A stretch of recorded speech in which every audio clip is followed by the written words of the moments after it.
tepat tanggal 17 Agustus di hari Jumat itu tahun 1945 jam 10 pagi di Jalan Pegangsaan Timur. Jangan lupakan nomor 56. Nomor itu penting karena menunjukkan satu tempat tertentu. Kalau cuma jalannya saja berarti maaf ya, proklamasi berlangsung di jalan. Ini ada nomornya. Nomor itu menunjukkan kedudukan tempat. Ini jalan. Jalan apa namanya, Pak? Kistu Kencana ya, Wisnu Kencana Timur nomor 27. Masya Allah, nomor 27 tempat ini. Kalau cuma Wisnu Kencana saja di jalan.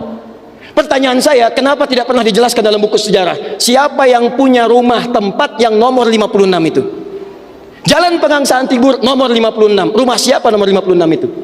Ternyata itu rumah seorang pengusaha Muslim keturunan Yaman yang sangat cinta dengan negara kesatuan Republik Indonesia ini. Beliau mewakafkan rumahnya untuk kemerdekaan bangsa Indonesia. Namanya Syekh Faraj bin Marta. Mewakafkan rumahnya untuk proklamasi kemerdekaan Republik Indonesia.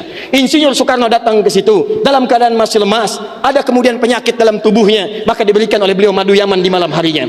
Siang-siangnya sudah fresh, dalam keadaan yang baik, maka digelorakanlah kemudian di sampingnya ada Bung Hatta, proklamasi sampai dengan ujungnya.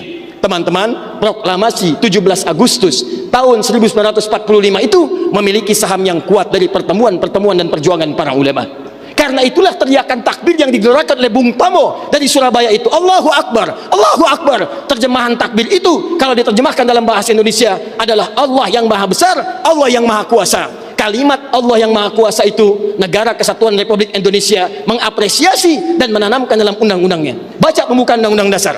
Atas berkat rahmat Allah yang maha kuasa. Kalimatnya Allah, tidak ada yang lain lagi. Atas berkat rahmat Allah yang maha kuasa, dan dengan didorongkan oleh keinginan luhur. Jadi keinginan luhur itu diletakkan di akhir setelah Allah yang maha kuasa. Karena dari dulu itu memang punya keinginan luhur, pengen merdeka, tapi belum dapat. Siapa kemudian yang mempercepat keinginan luhur itu? Allah yang maha kuasa. Atas berkat rahmat Allah yang maha kuasa, dan dengan didorongkan oleh keinginan luhur, maka rakyat Indonesia menyatakan dengan ini kemerdekaannya. Dari situ kemudian jadikan sebagai sila dari 5 dasar sila ketuhanan itu. Ketuhanan yang Maha Esa, sila yang pertama. Siapa ketuhanan yang Maha Esa itu? Dalam pengertian kita, Esa artinya Ahad. Qul huwallahu ahad. Ditafsirkan kemudian dengan perlindungan dari negara, pasal 29 ayat 1 untuk dasar negaranya. Negara berdasar atas ketuhanan yang Maha Esa. Karena itu kalau di bumi Indonesia ini ada orang-orang yang anti Tuhan, ada orang-orang yang menolak ketuhanan, sesungguhnya dia sedang melanggar undang-undang.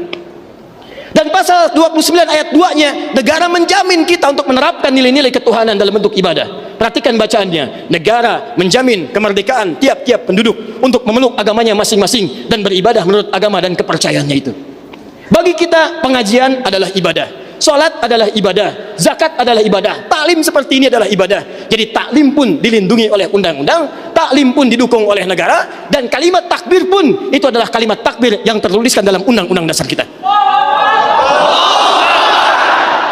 Jadi kalau ada anak bangsa yang anti dengan kalimat takbir, itu artinya anak bangsa yang tidak mengenal perjuangan nenek moyang kita yang telah mewujudkan negara kesatuan Republik Indonesia.